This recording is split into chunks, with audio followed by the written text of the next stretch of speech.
நண்பர்களுக்கு வணக்கம். நான் உங்கள் ஜெயசீலன். இன்னைக்கு நம்ம இந்திய வரலாறுல மிக முக்கியமான ஒரு தலைப்பான குப்தர்களை பத்தி இன்னைக்கு பார்க்க போறோம். நம்ம இந்திய வரலாறு எடுத்தோம்னா குப்தர்களை தவிர்த்துட்டு நம்ம இந்தியன் ஹிஸ்டரி இந்திய வரலாறு படிச்சோம்னா இந்திய வரலாறே முழுமை பெறாது. அப்படிப்பட்ட சிறப்புமிக்க குப்தர்களை பத்தி தான் இந்த வீடியோல நம்ம பார்க்க போறோம். நீங்க டிஎன்பிஎஸ்சிக்கு படிச்சாலும் சரி, யூபிஎஸ்சிக்கு படிச்சாலும் சரி, எஸ்எஸ்சிக்கு படிச்சாலும் சரி, நீங்க எந்த காம்படிட்டிவ் எக்ஸாமுக்கு படிச்சாலும் சரி, இந்தியால இங்க குப்தர்களை பத்தி கட்டாயமா படித்தே ஆகணும். அப்படிப்பட்ட சிறப்புமிக்க குப்தர்களை பத்தி தான் நம்ம இன்னைக்கு பார்க்க போறோம். ஃபர்ஸ்ட் குப்தர்கள், இப்படி ஒரு குப்தர்கள்னு ஒரு அரசர்கள் இருந்தாங்க, பேரரசு இருந்தது, இத்தனை அரசர்கள் இருந்தாங்க அப்படின்னு நம்மளால எதை வச்சு ஒரு முடிவுக்கு வர முடியுது அப்படின்னு பார்த்தோம்னா நமக்கு கிடைத்த சான்றுகள். ஓகேங்களா? எக்ஸாம்பிளுக்கு நம்ம இப்ப தஞ்சை பெரிய கோவில் எடுத்துக்கோம். அதுல இருக்கிற கல்வெட்டு சான்றுகள்லாம் வச்சுதான் ராஜராஜ சோழன் அப்படின்னு ஒருத்தர் இருந்தாரு, இவ்வளவு விஷயங்கள் பண்ணாரு, இந்த கோயிலை கட்டினாரு அப்படின்னு நம்ம ஒரு முடிவுக்கு வர முடியுதுங்களா? அதே மாதிரி குப்தர்களை பத்தியும் நிறைய சான்றுகள் இருக்கு. அந்த சான்றுகளை வச்சுதான் இப்படிப்பட்ட அரசு இருந்திருக்கு, ஓகேங்களா, இத்தனை அரசர்கள் இருந்திருக்காங்க, இவ்வளவு விஷயங்கள் பண்ணியிருக்காங்க அப்படின்ற முடிவுக்கு வர முடியுது. ஓகேங்களா? இப்போ ஒரு வரலாறு நமக்கு தெரியணும்னா முக்கியமான சான்றுகள் நமக்கு இருக்கணும். வாய் வழியா நிறைய சொல்லிடலாம், பட் அதற்கான சான்று இருந்தாதான் அந்த வரலாறு முழுமை பெறும். அப்படிப்பட்ட முக்கியமான சான்றுகள் குப்தர்களை பத்தி என்னன்னு பார்த்தோம்னா இலக்கிய சான்றுகள் இருக்கு. குப்தர்கள் காலத்துல இலக்கியம் நிறைய வந்துச்சு, எழுதப்பட்டது. அதுல இலக்கிய சான்றுகள் இந்த காலத்துல ஓகேங்களா ஹரிசேனர் இருந்தாரு, ஓகேங்களா, அதே மாதிரி காளிதாசர் இருந்தாரு, நிறைய விஷயங்கள் நிறைய புத்தகங்கள் எழுதினாங்க இலக்கியம் சார்ந்து. ஸோ அதன் மூலயமாக குப்த பேரரசு இப்படிலாம் இருந்துச்சு, இத்தனை அரசர்கள் இருந்தாங்க அப்படின்ற முடிவுக்கு வர முடியுது. அடுத்ததா வேற என்ன சான்றுகள் இருக்கு? சான்றுகள்னு பார்த்தோம்னா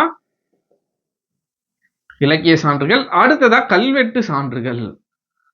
அடுத்ததா இருக்கிற சான்று கல்வெட்டு சான்றுகள். ஓகேங்களா?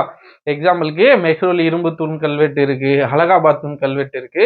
இந்த மாதிரியான கல்வெட்டுக்கள் ஓகேங்களா நமக்கு குப்தர்களுடைய வரலாறை நமக்கு எடுத்து சொல்லுது. அடுத்ததா பார்த்தோம்னா நாணயங்கள். நிறைய நாணயங்கள், தங்க வெள்ளி நாணயங்கள்லாம் வெளியிடுறாங்க. அந்த நாணயங்கள் மூலயமாகவும் நமக்கு நிறைய தகவல்கள் கிடைக்கப்படுது. அடுத்ததா செப்பேடுகள். செப்பேடுகள் மூலயமாகவும் நமக்கு நிறைய விஷயங்கள் தெரிய வருது. இதன் மூலயமாகத்தான் குப்தர் அப்படின்னு ஒரு பேரரசு இருந்துச்சு, இவ்வளவு விஷயங்கள் பண்ணியிருக்காங்க அப்படின்றத முடிவுக்கு நம்மளால வர முடியுது. இந்த எல்லாமே நம்ம டீட்டெயில்டா பின்னாடி பார்க்க போறோம். இப்போ குப்த பேரரசை யாரு தொடங்கினது, யாரு விரிவாக்கம் பண்ணது, எப்படி இந்த குப்த பேரரசு சின்ன அரசா தொடங்கப்பட்டது, எப்படி இவ்வளவு பெரிய பேரரசாக உருவானது அப்படின்ற விஷயத்தை தான் இன்னைக்கு இந்த வீடியோல நம்ம டீட்டெயில்டா பார்க்க போறோம். ஓகேங்களா? முதல்ல குப்தர்களுடைய ஆட்சி காலத்தை என்ன சொல்லுவாங்கன்னா இந்தியாவின் பொற்காலம் அப்படின்னு சொல்லுவாங்க. குப்தர்களுடைய ஆட்சி காலத்தை என்னன்னு சொல்லுவாங்க? இந்தியாவின் பொற்காலம். படிக்கும் போதே நமக்கு என்ன தோணும்? மக்கள்லாம் செழிப்பா வாழ்ந்திருப்பாங்க போல அப்படின்னு தோணலாம். ஓகேங்களா? இந்தியாவின் பொற்காலம் அப்படின்னு குப்தர்களுடைய காலத்தை சொல்லுவாங்க. ஓகேங்களா? ஆனால் நீங்க நினைக்கிற மாதிரி இல்ல. குப்தர்கள் ஆட்சி காலத்துல பணக்காரர்கள், ரொம்பவே வசதி படைத்தவர்கள் நல்லா செழிப்பா இருந்தாங்க. ஆனா ஏழைகள் உங்களை துன்பப்பட்டுக்கிட்டு தான் இருந்தாங்க. ஆனாலும் ஏன் இந்தியாவின் பொற்காலம் குப்தர்களுடைய காலம் அப்படின்னு சொல்றாங்கன்னா அந்த காலத்துலதான் கலை சிறப்பாக வளர்ந்தது. கட்டிடக்கலை, கலைன்னு எடுத்துக்கிட்டோம்னா கட்டிடக்கலை, அதே மாதிரி நம்ம பார்த்த இப்ப இலக்கியம், ஓகேங்களா, சிற்பக்கலை, இந்த மாதிரி நிறைய விஷயங்கள் செழித்தோங்கியது. அறிவியல் கூட ஓகேங்களா, அறிவியல், இந்த மாதிரி நிறைய விஷயங்கள் செழித்தோங்கியதால இந்தியாவின் பொற்காலம் குப்தர்களின் காலம் அப்படின்னு குறிப்பிடுற அளவுக்கு அவ்வளோ சிறப்பான விஷயங்கள் நிறைய நடந்தது. இதை சொன்னது யாரு அப்படின்னு கூட கேட்கலாம். யாருன்னா வி.ஏ. ஸ்மித். ஓகேங்களா? நம்ம ஸ்கூல் புக் கண்டென்ட்ல இருக்காது, ஓகேங்களா, ஆனா இதை நோட் பண்ணி வச்சுக்கோங்க. இந்தியாவின் பொற்காலம் அப்படின்னு குப்தர்களுடைய காலத்தை சொன்னது யாருன்னா வி.ஏ. ஸ்மித். ஓகேங்களா? நோட் பண்ணி வச்சுக்கோங்க. அடுத்ததா இந்த குப்த பேரரசு எப்படி உருவாச்சு? ஓகேங்களா? ஃபர்ஸ்ட் யார் இதை உருவாக்கி இருப்பாங்க? ஃபர்ஸ்ட் ஒரு சிற்றரசாக ஒருத்தர் உருவாக்குறாரு. அது காலப்போக்கில் ஒருத்தர் வராரு, ரொம்ப குப்த பேரரசை விரிவாக்கம் பண்ண வைக்கிறாரு, நிறைய போர்கள் புரிகிறாரு. ஈவன் அவர் என்ன பண்ணுவாரு, காஞ்சிபுரம், ஓகேங்களா, இவங்க மத்திய இந்தியாவில இருந்து பீகார், வங்காளம் அந்த சைட்ல இருந்து இந்தியாவில் இருக்கிற காஞ்சிபுரம் வரைக்கும் வந்து படையெடுத்து வெற்றி பெற்று இருப்பார். ஓகேங்களா? அப்படிப்பட்ட ஒருவரெல்லாம் குப்த பேரரசுல இருந்தாரு. அவரையெல்லாம் நம்ம என்ன பண்ண போறோம்? டீட்டெயில்டா பார்க்க போறோம். ஓகேங்களா? ஃபர்ஸ்ட் நம்ம இப்ப பார்க்க போறது குப்த பேரரசை யார் தொடங்கி வைக்கிறாங்க. குப்த பேரரசோட தொடக்க காலம் சொல்ல மறந்துட்டோம். குப்த பேரரசோட காலம் தோராயமாக பொது ஆண்டு அல்லது கிபி 300 to 700ன்னு சொல்லலாம். உங்களை தோராயமாக இது. குப்த பேரரசை தொடங்கி வைக்கிறது யாருன்னு பார்த்தோம்னா ஸ்ரீகுப்தர். ஓகேங்களா, ஸ்ரீகுப்தர் தான் குப்த பேரரசை என்ன பண்றாரு, தொடங்கி வைக்கிறாரு. ஓகேங்களா, ஸ்ரீகுப்தர். இவருக்கு அடுத்ததா இவருடைய காலம்னு சொல்லிடலாங்களா, கிபி 240 to 280. ஓகேங்களா, இவங்களாம் சின்ன குறுநிலை மன்னர்களாக இருக்கிறாங்க. ஓகேங்களா, நம்ம எப்படி குறுநிலை மன்னர்கள்னு சொன்னோமோ அதே மாதிரி சின்ன ஒரு அரசா தான் இருக்கிறாங்க. பெரிய ஒரு பேரரசாலாம் விரிவாக்கம் ஆகல. ஓகேங்களா, சின்ன ஒரு சின்ன பார்ட்ல இருக்கிற ஒரு அரசர்களாக இருக்கிறாங்க. இவங்க எப்படி ஆரம்ப காலத்துல வராங்க அப்படின்னு பார்த்தோம்னா, யாரோ ஒருத்தரோட படைத்தளபதியா இருந்து அப்படி ஸ்ரீகுப்தர் ஆட்சிக்கு வந்ததாக சொல்லப்படுது. ஓகேங்களா, ஸ்ரீகுப்தர் ஃபர்ஸ்ட் ஆட்சிக்கு வராரு. அவருக்கு அடுத்ததா அவருடைய மகன் கடோத்கஜர், அவருடைய மகனான கடோத்கஜர் ஆட்சிக்கு வராரு. ஃபர்ஸ்ட் ஸ்ரீகுப்தர் வராரு, அதுக்கு அடுத்ததா அவருடைய மகன் கடோத்கஜர் ஆட்சிக்கு வராரு. இவருடைய காலம் 280 to 319. அதே கிபி 280 to 319. இவங்க ரெண்டு பேரும் என்ன பண்றாங்கன்னா, இவங்கள மகாராஜா அப்படின்னு அழைச்சிக்கிறாங்க. ஓகேங்களா, ஸ்ரீகுப்தர் என்ன பண்றாரு, கடோத்கஜர் என்ன பண்றாருன்னு பார்த்தோம்னா ரெண்டு பேரும் அவங்கள மகாராஜா அப்படின்னு அழைச்சிக்கிறாங்க. குப்த பேரரசை தொடங்கி வைக்கிறது ஸ்ரீகுப்தர், அவருடைய மகன் யாரு, கடோத்கஜர். ஆனா இவங்க ரெண்டு பேருமே ஒரு சின்ன அரசர்களாக தான் இருக்கிறாங்க. இதற்கு அடுத்ததா வரவர் யாருன்னா முதலாம் சந்திரகுப்தர். முதலாம் சந்திரகுப்தர் இவரை பத்தி நம்ம கொஞ்சம் டீட்டெயில்ஸா பார்க்க போறோம். ஓகேங்களா, ஆனா இவரை பத்தியும் பெருசா எதுவும் சான்றுகள் கிடைக்கல, குறைவான சான்றுகள் தான் இருக்கு மற்ற அரசர்களை கம்பேர் பண்ணும்போது. ஓகேங்களா, முதலாம் சந்திரகுப்தர் இவரை பத்தி நம்ம பேசணும்னா ஃபர்ஸ்ட் இவரு குமாரதேவி அப்படின்ற ஒரு பெண்ணை மணந்துக்கிறார். ஓகேங்களா, அவருடைய மனைவி பேர் என்னது, குமாரதேவி. ஏன் இந்த குமாரதேவியை பத்தி நம்ம குறிப்பிட்டோம்னு பார்த்தோம்னா, இவங்க லிச்சாவி ஓகேங்களா அப்படின்ற வம்சத்தை சார்ந்த இளவரசி, லிச்சாவி இளவரசி.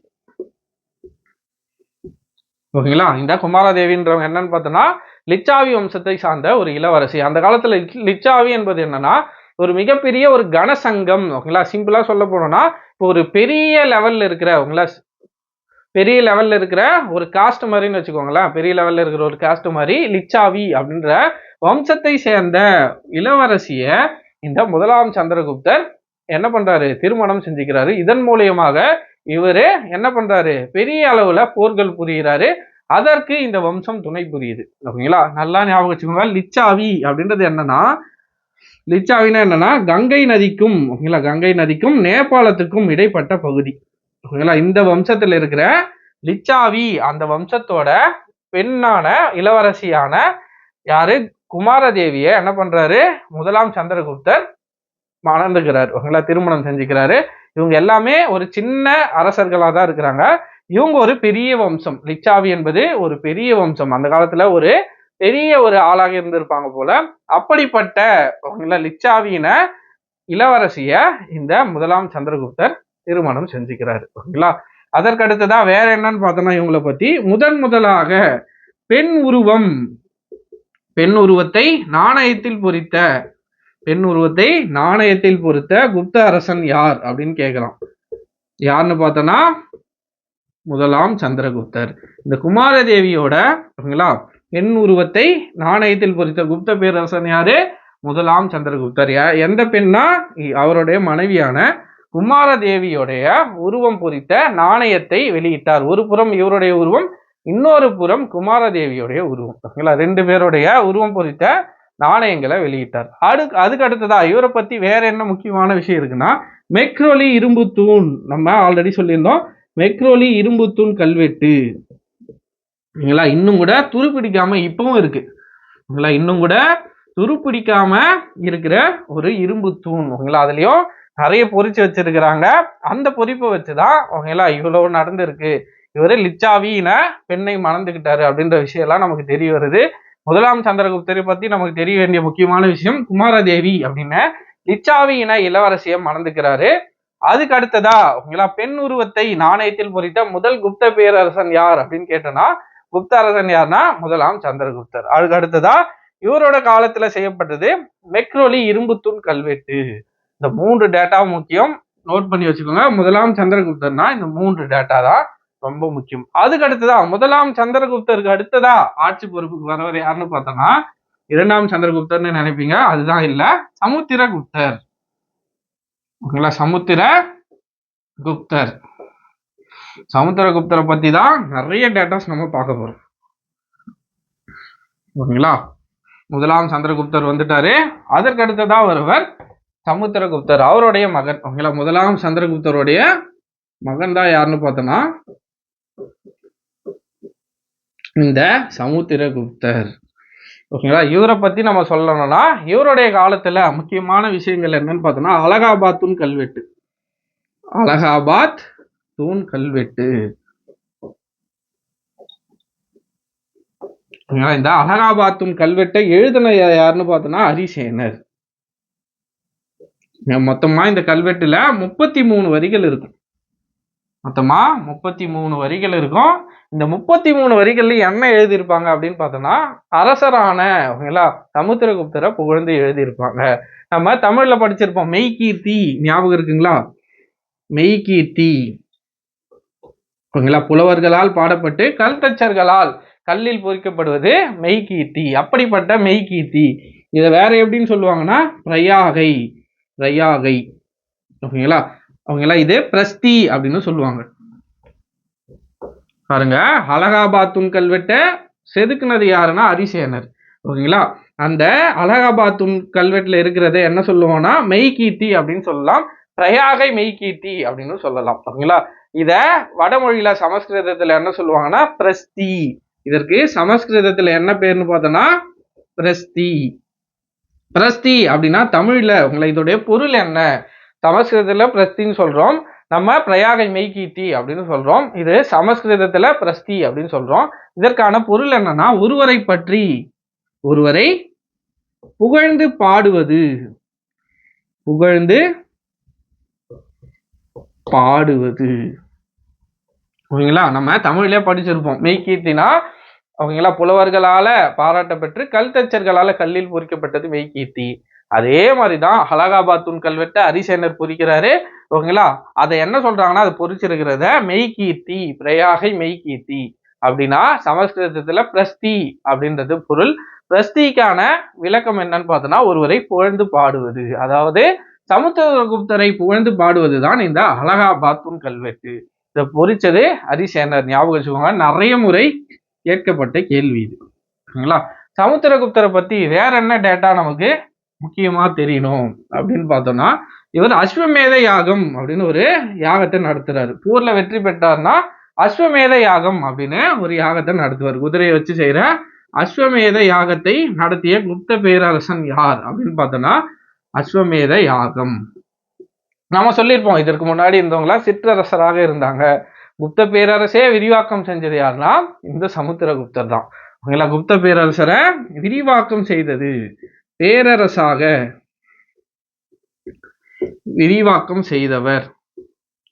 ஓகேங்களா, இந்த பீரியட் ஆஃப் டைம்ல ஓகேங்களா இந்த பீரியட் ஆஃப் டைம்ல இந்தியாவில் ஓகேங்களா ரஃபா போடுறேன், யாரும் டென்ஷன் ஆகாதீங்க. இந்தியா மேப்ல ஓகேங்களா வடக்கு பகுதியில ஓகேங்களா வடக்கு பகுதியில என்னன்னு பார்த்தோம்னா குஷானர்கள் ஆட்சி நடைபெற்று இருக்கும்.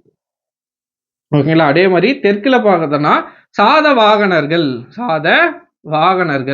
அவங்களுடைய ஆட்சி போயிட்டு இருக்கும். ஓகேங்களா, இவங்களுடைய வலிமை குறையும் போது அந்த பீரியட் ஆஃப் டைம்ல சமுத்திரகுப்தர் என்ன பண்றாரு, நிறைய போர் புரிஞ்சு இவங்கள தோற்கடிச்சு குப்த பேரரசை விரிவாக்கம் செய்யறாரு. அதனாலதான் குப்த பேரரசை விரிவாக்கம் செய்தவர் யாருன்னு சொல்றோம், சமுத்திரகுப்தரை சொல்றோம். ஏன்னா வடக்கில் இருக்கிற குஷானர்களையும் தெற்கில் இருக்கிற சாதவாகனர்களையும் தோற்கடித்து என்ன பண்றாரு, குப்த பேரரசை விரிவாக்கம் செய்தவர் தான் இந்த சமுத்திரகுப்தர். அது மட்டும் அல்லாமல் மிக முக்கியமான இன்னொரு விஷயம் என்னன்னா இவரு தென்னிந்தியா மீது படையெடுத்து என்ன பண்ணிருப்பாருன்னா காஞ்சிபுரம் வரைக்கும் படையெடுத்துட்டு காஞ்சிபுரத்துல அரசனான தென்னிந்திய படையெடுப்பு. ஃபர்ஸ்ட் படையெடுப்பை பார்த்துருவோம். அந்த படையெடுப்பு பேர் எதுனா தட்சிணபதா படையெடுப்பு. ரொம்ப ஃபேமஸ், நோட் பண்ணி வச்சுங்க. தட்சிணபதா படையெடுப்பு ரொம்ப முக்கியம். தட்சிணபதா படையெடுப்பு யாரால் எடுக்கப்பட்டது, சமுத்திரகுப்தரால தட்சிணபதா படையெடுப்பு எடுக்கப்பட்டது. எதற்காகன்னு பார்த்தோன்னா தென்னிந்தியா மீது போர் தொடுத்து வந்தால் அதுல காஞ்சிபுரத்தோட பல்லவ மன்னனான விஷ்ணுகோபன், இது ப்ரீவியஸ் இயர் கொஸ்டின், விஷ்ணுகோபனை என்ன பண்றாரு, தோற்கடிக்கிறார் சமுத்திரகுப்தர். அப்போ பாருங்க, பல்லவ மன்னன், காஞ்சிபுரத்தில் இருக்கிற பல்லவ மன்னனான விஷ்ணுகோபனையே தோற்கடிச்சு என்ன பண்றாரு, தென்னிந்தியாவிலையும் அவருடைய ஆட்சியை விரிவாக்கம் செய்தவர் தான் இந்த சமுத்திரகுப்தர். ஓகேங்களா, இப்ப தெரியுதுங்களா அவரு ஏன் பேரரசாக குப்த பேரரசு சின்னதா இருந்தத விரிவாக்கம் செய்தவர் சமுத்திரகுப்தர்னு சொல்றோன்னு. அதே மாதிரி தென்னிந்தியாவில் எத்தனை அரசர்களை மொத்தம் தோற்கடிச்சிருப்பாருன்னு பார்த்தோன்னா 12 அரசர்களை தோற்கடிச்சு கப்பம் கட்ட செஞ்சிருப்பார். தென்னிந்தியால 12 அரசர்கள். அதே மாதிரி வட இந்தியால 5வது பாயிண்ட் நோட் பண்ணிக்கோங்க, வட இந்தியால 4 அரசர்களை தோற்கடித்து என்ன பண்ணிருப்பாரு, கப்பம் கட்ட செஞ்சிருப்பார், கப்பம் கட்ட செய்தார். ஓகேங்களா, அதுக்கு அடுத்ததா இவரை பத்தி இன்னும் கூட நிறைய டீட்டெயில்ஸ் இருக்கு. அஸ்வமேத யாகம் நடத்துறார், ஒவ்வொரு போர்லையும் வெற்றி பெற்றா என்ன பண்ணுவாரு, அஸ்வமேத யாகத்தை நடத்துவார். அதற்கு அடுத்ததா இவருக்கு ஒரு சிறப்பான பட்ட பெயர் ஒண்ணு இருக்கு. 5 பாயிண்ட் ஆச்சுங்களா. 6வது பாயிண்ட், இந்திய நெப்போலியன் என்று அழைக்கப்படும் குப்த பேரரசன் யார்? இந்திய நெப்போலியன். ஓகேங்களா, இந்திய நெப்போலியன் என்று சிறப்பு பெயரால் அழைக்கப்படும் குப்த பேரரசர் யாருன்னா சமுத்திரகுப்தர். ஏன்னா இந்த பக்கம் ஓகேங்களா வடக்குல 4 அரசர்களை தோற்கடிக்கிறாரு, தென்னிந்தியாவில காஞ்சிபுரம் வரைக்கும் வந்து பல்லவ அரசரான விஷ்ணுகோபனையே தோற்கடிக்கிறாரு. இப்படி நிறைய அரசர்களை போர் புரிஞ்சு என்ன பண்றாருன்னு பார்த்தோம்னா அவருடைய பேரரசை விரிவாக்கம் செய்யறாரு. அதனால அவரை இந்திய நெப்போலியன் அப்படின்னு அழைக்கிறாங்க. ஓகேங்களா, அது மட்டும் அல்லாமல் அவருடைய நாணயங்கள்ல என்ன பண்றாருன்னா வீணை வாசிப்பது போன்ற உருவத்தை என்ன பண்றாரு, நாணயத்தில் பொறிக்கிறாரு. அதனால இவருக்கு ஒரு சிறப்பு பட்ட பெயரும் வழங்கப்படுது. என்னன்னு பார்த்தோம்னா 8வது பாயிண்ட், கவிராஜா. ஓகேங்களா, கவிராஜா அப்படின்னு அழைக்கப்படுறாரு. ஓகேங்களா, எதனால வீணை வாசிக்கிற மாதிரி. ஓகேங்களா, இவரு கவிதை மற்றும் இசை பிரியர். ஓகேங்களா, அதனால என்ன பண்றாரு, நாணயத்துல வீணை வாசிப்பது போன்ற உருவத்தை பொறித்து அதற்காக அவரு ஒரு பட்ட பெயரை வச்சுக்கிறாரு. என்ன பெயர்னா கவிராஜா அப்படின்னு ஒரு பட்ட பெயராலும் அழைக்கப்படுகிறார். சமுத்திரகுப்தர் நம்ம தேர்வு நோக்கில் ரொம்ப ரொம்ப ரொம்ப முக்கியமான ஒரு அரசர்.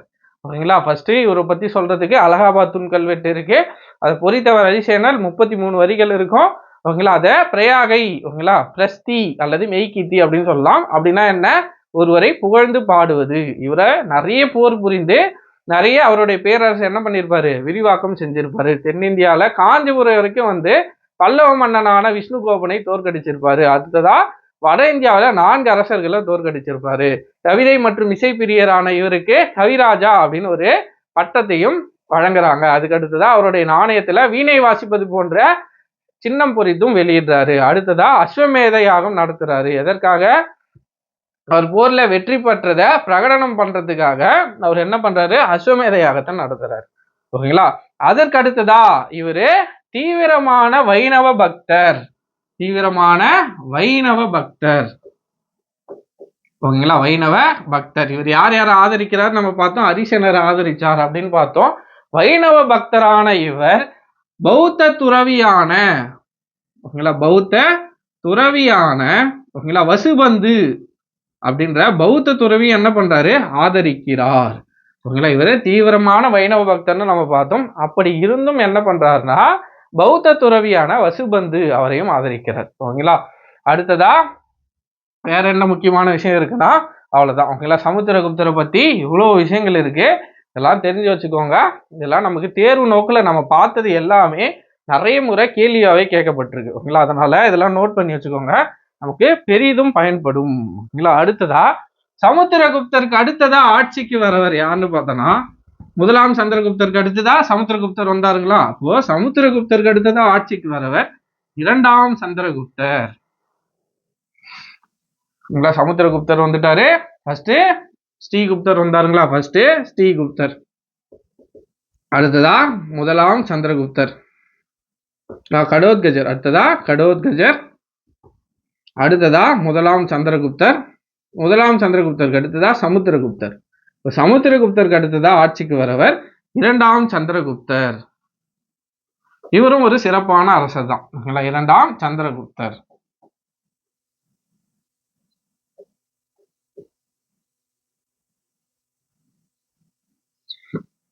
இரண்டாம் சந்திரகுப்தரை பத்தி சொல்லணும்னா இவருடைய ஆட்சியா இவரு எப்படி விரிவாக்கம் செய்யறாரு அப்படின்றது ரொம்ப முக்கியம்.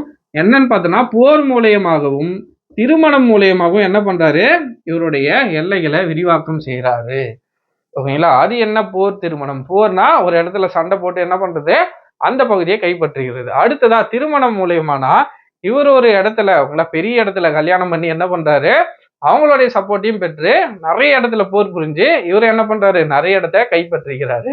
இவரு திருமணம் செஞ்சவங்க யாருன்னு பார்த்தோன்னா குபேர நாகா. இவங்களுடைய மனைவி பேரு குபேர நாகா அப்படின்னு. நாக இளவரசி. ஓகேங்களா? நாககுல இளவரசி. ஓகேங்களா? இவங்க ஒரு பெரிய இளவரசி. நம்ம எப்படி முதலாம் சந்திரகுப்தரை பார்த்தோம், லிச்சாவினத்தை சேர்ந்த குமாரதேவியை மணந்துகிட்டாரு அவருன்னு. அதே மாதிரி இவர் என்ன பண்றாரு, குபேர நாகா அப்படின்னு நாக இளவரசிய திருமணம் செஞ்சுக்கிறாரு. இவருடைய தலைநகரம் எதுவாக இருந்ததுன்னு பார்த்தோன்னா பாடலிபுத்திரம். இது ரொம்ப முக்கியம். இரண்டாம் சந்திரகுப்தருடைய புத்திரம். புத்திரம். ஓகேங்களா? பாடலிபுத்திரம் இரண்டாம் சந்திரகுப்தருடைய தலைநகரம். தலைநகரம் இது பாடலிபுத்திரம். ஓகேங்களா? போர் மூலியமாகவும் திருமணம் மூலியமாகவும் அவருடைய எல்லைகளை விரிவாக்கம் செஞ்சுக்கிறாரு. நாக இளவரசியான குபேர நாகாவை என்ன பண்ணிக்கிறாரு, திருமணம் செஞ்சு அவருடைய எல்லா விஷயத்துக்கும் என்ன பயனுள்ள மாதிரி பயன்படுத்திக்கிறார். அடுத்ததா இவருடைய தலைநகரம் எதுன்னு பார்த்தோன்னா பாடலிபுத்திரம். ஓகேங்களா? அதுக்கு அடுத்ததா இவருடைய மகள், இவங்களுடைய மகளான, ஓகேங்களா, இவங்களுடைய மகள், ஓகேங்களா, இரண்டாம் சந்திரகுப்தருடைய மகளான பிரபாவதி. இரண்டாம் சந்திரகுப்தருடைய மகளான பிரபாவதி என்ன பண்றாங்கன்னா வாகடக அரசர், வாகடக அரசரான ருத்ரசிம்மர் அப்படின்றவருக்கு திருமணம் செஞ்சு கொடுக்குறாங்க. ஓகேங்களா? இவங்களுடைய பொண்ணு என்ன பண்றாங்க, பெரிய ஒரு அரச குடும்பத்துல கல்யாணம் பண்ணி கொடுக்குறாங்க. ஓகேங்களா? அதுக்கு அடுத்ததா இரண்டாம் சந்திரகுப்தரை பத்தி முக்கியமான வேற என்ன விஷயம்னா இவருடைய காலத்தில் தான் பாக்கியான் அப்படின்னு ஒருத்தர் வந்திருப்பார். யார் இந்த பாக்கியான்? சீனால இருந்து வந்திருப்பார். ஓகேங்களா? சீனால இருந்து வந்த ஒரு பௌத்த துறவி. ஓகேங்களா? புத்தகையாக்கு போனோம் அப்படின்றதுக்காகவும் நிறைய விஷயங்களை புத்தரை பத்தி தெரிஞ்சுக்கணும் அப்படின்றதுக்காகவும் பீகார்ல இருக்கிற புத்தகையாக்கு போனோம் அப்படின்றதுக்காக பாக்கியான் இரண்டாம் சந்திரகுப்தர் காலத்துல வந்திருப்பார். ஓகேங்களா? நோட் பண்ணி வச்சுக்கோங்க. யாருடைய காலத்தில் பாக்கியான் இந்தியாவிற்கு வந்தார் அப்படின்னு கேள்வி வரும். யாருடைய காலத்துல? பாக்கியான் இரண்டாம் சந்திரகுப்தர் காலத்துல வந்திருப்பாரு. மொத்தமாக 9 வருஷம் தங்கியிருப்பாரு இந்தியால. 9 ஆண்டுகள் இந்தியால தங்கியிருப்பாரு. ஓகேங்களா? இவர் எதற்காக வந்தார் அப்படின்னு பார்த்தோம்னா ஆல்ரெடி சொன்ன மாதிரி தான் புத்தர் பத்தி நிறைய விஷயங்களை சேகரிக்கணும் அப்படின்றதுக்காக வந்தார். ஓகேங்களா? அதற்கடுத்ததா இவர் வந்ததால நமக்கு என்ன தெரிய வந்ததுன்னு பார்த்தோம்னா இவர் அவருடைய பயண குறிப்புல குப்த பேரரசை பத்தி என்னென்ன நடந்துச்சு, குப்த பேரரசு எப்படிலாம் இருந்துச்சு அப்படின்ற விஷயத்த அவருடைய புத்தகத்துல எழுதி வச்சிருக்காரு. அதன் மூலியமாக நமக்கு சில தகவல்கள் குப்த பேரரசை பத்தி நமக்கு தெரிய வருது. ஓகேங்களா? பாக்கியானுடைய பயண குறிப்பில் இருந்தும் நமக்கு நிறைய விஷயங்கள் குப்த பேரரசை பத்தி குறிப்பிடப்படுது. ஓகேங்களா? அதுல பாக்கியான் என்ன சொல்லியிருப்பாருன்னா மகதம், ஓகேங்களா, மகதத்தில் இருக்கிற மக்கள் என்ன பண்ணிருப்பாங்கன்னா சந்தோஷமாக இருந்தாங்க. அவங்களுக்கு பெருசாலாம் தண்டனை எல்லாம் பெருசா எதுவும் வழங்கல. திரும்ப திரும்ப தண்டனை செஞ்சா மட்டும் வலது கை துண்டிக்கப்படும். ஓகேங்களா? நிறைய பேர் போட்டி போட்டுக்கிட்டு என்ன பண்றாங்க, உதவி செஞ்சுட்டு இருந்தாங்க. பெரிய பணக்காரர்கள் நிறைய பேர் இருந்தாங்க. வணிகம் சிறப்பா நடைபெற்றுச்சு அப்படின்ற மாதிரிலாம் நிறைய விஷயங்களை இந்த பாக்கியானுடைய குறிப்பு மூலயமாக நம்ம தெரிஞ்சுக்கிறோம். ஓகேங்களா? ஆனா நம்ம பார்த்திருந்தோம் குப்தருடைய காலத்துல மக்கள் துன்பப்பட்டாங்கன்னு. ஓகேங்களா? இந்த பாக்கியன் என்ன சொல்லியிருப்பாரு, மக்கள் பெருசா துன்பம்லாம் படல. மக்கள் பெருசா துன்பம்லாம் படல, எல்லாம் செழிப்பாதான் இருந்தாங்க, தண்டனைகள்லாம் பெருசா வழங்கப்படல. அதே மாதிரி மது இல்ல. ஓகேங்களா? மது குடிக்கிற, மது அருந்துற பழக்கமே இல்லை, சூதாட்டம் இல்லை, இந்த மாதிரி எதுவுமே இல்லாம மகதத்து மக்கள் செழிப்போடு இருந்தாங்க அப்படின்ற மாதிரி குறிப்பிட்டிருப்பாரு. அதே மாதிரி மீண்டும் மீண்டும் மீண்டும் ஒருத்தர் கழகத்துல ஈடுபட்டா அவருடைய கையெல்லாம் துண்டிக்கப்பட்டது, வலது கை துண்டிக்கப்பட்டது, மரண தண்டனை எல்லாம் விதிக்கப்படல அப்படின்ற மாதிரி பாக்கியானோட குறிப்புகள்ல இருந்தும் நம்ம நிறைய விஷயங்களை தெரிஞ்சுக்கிறோம். ஓகேங்களா? அதுக்கு அடுத்ததா இரண்டாம் சந்திரகுப்தர் பார்த்துட்டோம். இரண்டாம் சந்திரகுப்தருக்கு அடுத்ததா நம்ம பார்க்க போற இன்னொரு முக்கியமான விஷயத்தை பார்க்க வந்துட்டோம். இரண்டாம் சந்திரகுப்தருடைய பெயர்கள் ரொம்ப ரொம்ப ரொம்ப ரொம்ப முக்கியமான விஷயம். ஓகேங்களா? ரொம்ப ரொம்ப ரொம்ப முக்கியமான விஷயம். இவருடைய சிறப்பு பெயர்கள், பட்ட பெயர்கள் என்னன்னு பார்த்தோம்னா நிறைய இருக்கு. லிஸ்ட் நோட் பண்ணி வச்சுக்கோங்க. ஃபர்ஸ்ட் என்ன பார்த்தோம்னா விக்ரமாதித்யன். ஓகேங்களா? விக்ரமாதித்யன். ஓகேங்களா? விக்ரமாதித்யன், விக்ரமன்,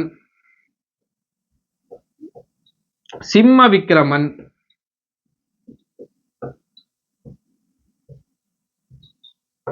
சிம்ம சந்திரர். நோட் பண்ணி வச்சுக்கோங்க, இதெல்லாம் கேட்பாங்க. சிம்ம சந்திரர் கேட்டு இருக்காங்க ஆல்ரெடி. சிம்ம சந்திரர், விக்ரம சந்திரர் எழுதிட்டுங்களா? இல்ல, விக்ரம சந்திரர், விக்ரம சந்திரர், நரேந்திர சந்திரர்,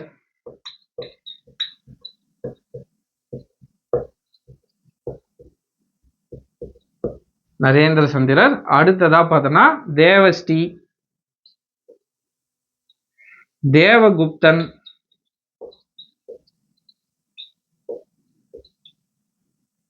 தேவஸ்ரீ, தேவகுப்தன், தேவராஜன். அடுத்ததா சகாரி. இந்த சகாரி பலமுறை எக்ஸாம்ல கேட்டிருக்காங்க. சகாரி என்பது எந்த குப்த பேரரசுடைய சிறப்பு பெயர் அப்படின்னு நிறைய முறை கேட்டிருக்காங்க.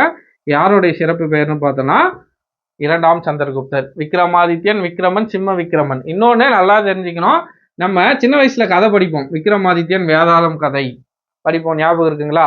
அந்த கதை இரண்டாம் சந்திரகுப்தர், விக்ரமாதித்யன் என்று அழைக்கப்பட்ட இரண்டாம் சந்திரகுப்தனை கதை தலைவனாக, ஓகேங்களா, அவரை தான் மெயினா வச்சு எழுதப்பட்ட அந்த கதை தான் நம்ம சின்ன வயசுல படிச்ச விக்ரமாதித்யன் வேதாளம் கதை.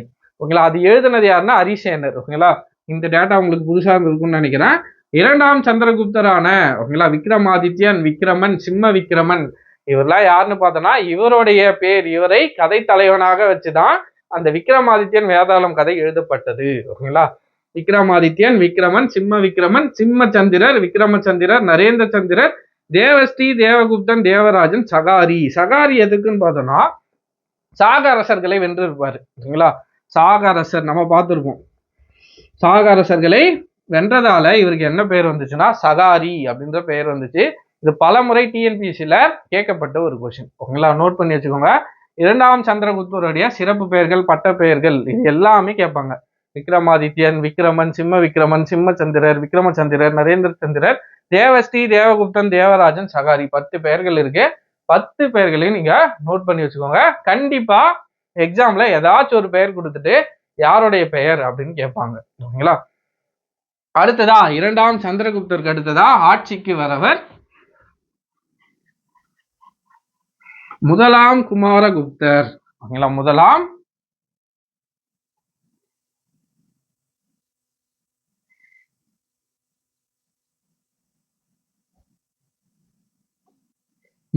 குமாரகுப்தர். ஓகேங்களா? இவரை பத்தி நம்ம பெருசா சொல்றதுக்கு ஒண்ணும் இல்ல. இவரை பத்தி நம்ம தெரிஞ்சுக்க வேண்டிய ஒரு சில விஷயங்கள் என்னன்னா, முதலாம் குமாரகுப்தர், இவருக்கு எப்படி நம்ம நிறைய பட்ட பெயர்கள், சிறப்பு பெயர்களை பார்த்தோமோ அதே மாதிரி இவருக்கு ஒரு பெயர் இருக்கு. என்னன்னா சக்கராதித்யர். என்னது? சக்கராதித்யர். சக்கராதித்யர். அடுத்தா இவருடைய முக்கியமான விஷயம் என்னன்னா நாலந்தா பல்கலைக்கழகத்தை கட்டியிருப்பார். நாலந்தா பல்கலைக்கழகம். நாலந்தா பல்கலைக்கழகம் யாரால கட்டப்பட்டது? முதலாம் குமாரகுப்தர். இவருடைய சிறப்பு பெயர், இன்னொரு பெயர் என்னன்னா சக்கராதித்யர் என்று அழைக்கப்பட்ட குப்த பேரரசர் யார் அப்படின்னு கேள்வி வரும். யாருன்னு பார்த்தோம்னா முதலாம் குமாரகுப்தர். நாலந்தா பல்கலைக்கழகத்தை இவரு தான் நிறுவுறாரு. ஓகேங்களா? மிகப்பெரிய பல்கலைக்கழகமாக விளங்குது. நிறைய நாட்டுல இருந்தெல்லாம் வந்து என்ன பண்றாங்க, இந்த நாலந்தா பல்கலைக்கழகத்துல படிக்கிறாங்க. சீனா, திபெத் இந்த மாதிரி நாடுகள்ல இருந்தெல்லாம் வந்து இந்த பௌத்த ஒரு பல்கலைக்கழகமான நாலந்தா பல்கலைக்கழகத்துல என்ன பண்றாங்க, பாடம் படிக்கிறாங்க. இதை பத்திலாம் தெரிஞ்சுக்கணும் தான் என்ன பண்றாரு, பாக்கியான் வராரு. ஓகேங்களா? புத்தத்துக்கு புத்தகையாவை அவர் இன்னொன்னு சொல்லியிருப்பாரு. பாக்கியான் புத்தகையால கயா பாழடைஞ்சு இருந்தது அப்படின்னு சொல்லியிருப்பாரு. கபிலவஸ்து காடாகி இருந்தது, ஏன்னா யாரும் பெருசா அதை கண்டுக்கல. அவங்களா காடா இருக்குது, பாழடைஞ்சு இருந்தது அப்படின்லாம் பாக்கியானுடைய குறிப்புகளை குறிப்பிட்டிருப்பாரு. கயா பாழடைந்து இருந்ததுன்னு சொல்லியிருப்பாரு. அதே மாதிரி கபிலவஸ்து அப்படின்ற பகுதி காடாகி இருந்தது. அந்த காலத்துல புகழ்பெற்ற பல்கலைக்கழகமாக விளங்கியது நாலந்தா பல்கலைக்கழகமும் ஒன்று. ஓகேங்களா, நிறைய நாட்டுல இருந்து வந்துலாம் இந்த நாலந்தா பல்கலைக்கழகத்துல தங்கி கல்வி கற்பாங்க. ஓகேங்களா, யுனெஸ்கோ கூட 2016 என்ன பண்ணிடுச்சு, இத அதோட பொறுப்புல ஏத்துக்குச்சு. ஓகேங்களா, நாலந்தா பல்கலைக்கழகம் இப்பவும் இருக்கு. ஓகேங்களா, பீகார்ல நாலந்தா பல்கலைக்கழகம் எங்க இருக்குன்னு பார்த்தோம்னா பீகார்ல 95 கிலோமீட்டர். ஓகேங்களா, ஷெரீஃப் அப்படின்னு ஒரு நகரம் இருக்கு. பீகார்ல இருந்து 95 கிலோமீட்டர்ல ஷெரீஃப் அப்படின்னு ஒரு நகரம் இருக்கு. அந்த நகரத்துக்கு பக்கத்துல தான் என்ன இருக்குன்னா நாலந்தா பல்கலைக்கழகம் இருக்கு. இப்பவும் இருக்கு, ஆனா சிதைந்த நிலையில இருக்கு. ஓகேங்களா, டெல்லி சுல்தானியோட பக்தியார் கில்ஜி, ஓகேங்களா, அந்த டைம்ல வந்த பக்தியார் கில்ஜி என்ன பண்ணிட்டு இருப்பாங்க, நாலந்தா பல்கலைக்கழகத்தை சூறையாடிட்டு இருப்பாங்க. நம்ம டெல்லி சுல்தானியம் படிக்கிறப்போ அதை பார்ப்போம். ஓகேங்களா, நாலந்தா பல்கலைக்கழகத்தை நிறுவியது யாரு, முதலாம் குமாரகுப்தர். இவருடைய இன்னொரு பெயர் என்ன, சக்கராதித்யர். ஓகேங்களா, நோட் பண்ணி வச்சுக்கோங்க. பீகார்ல இருக்கு. ஓகேங்களா, பீகார்ல பாட்னாக்கு பக்கத்துல சொல்ல வந்துட்டோம். பீகார்ல பாட்னாக்கு பக்கத்துல 95 கிலோமீட்டர்ல ஷெரீஃப் அப்படின்ற பகுதியில நாலந்தா பல்கலைக்கழகம் இருக்கு. இப்பவும் இருக்கு, ஆனா சிதைந்த நிலையில இருக்கு. அதுக்கு அடுத்ததா முதலாம் குமாரகுப்தருக்கு அடுத்ததா ஆட்சிக்கு வரவர் யாருன்னு பார்த்தோம்னா முதலாம் குமாரகுப்தர். அதுக்கு அடுத்ததாக ஆட்சிக்கு வரவர் யாருன்னு பார்த்தோம்னா ஸ்கந்தகுப்தர். ஸ்கந்தகுப்தர் ஸ்கந்தகுப்தர் காலத்துல ஹீனர்களுடைய படையெடுப்பு நடக்குது. இருந்தாலும் இவர் தோற்கடிக்கிறாரு. அப்படி இருந்தா என்ன ஆகுதுன்னா இவருடைய காலத்துல என்ன ஆயிடுது, குப்த பேரரசு வீழ்ச்சி அடையுது. குப்த பேரரசு வீழ்ச்சியை சந்திக்கிறது. குப்த பேரரசு வீழ்ச்சி யாருடைய காலத்துல, ஸ்கந்தகுப்தர் காலத்துல. இவர் காலத்துல பெருசா எதுவும் நடந்திருக்காரு, ஹீனர்களுடைய படையெடுப்பு நடந்திருக்கும். தோற்கடிச்சிருப்பாரு, ஆனால் திரும்ப வந்து அவங்க சண்டை போட்டு என்ன பண்ணிருப்பாங்க, ஸ்கந்தகுப்தர் ஹீனர்கள் படையெடுப்பு நடந்தது. ஓகேங்களா, படையெடுப்பு. குப்த பேரரசோட கடைசி பேரரசன் யாரு அப்படின்னு கேட்டோம்னா ஒரு சில குறிப்புகள்ல ஸ்கந்தகுப்தர்னு இருக்கும், இன்னும் சில குறிப்புகள்ல பாலாதித்யர் அப்படின்னு இருக்கும். பாலாதித்யர்.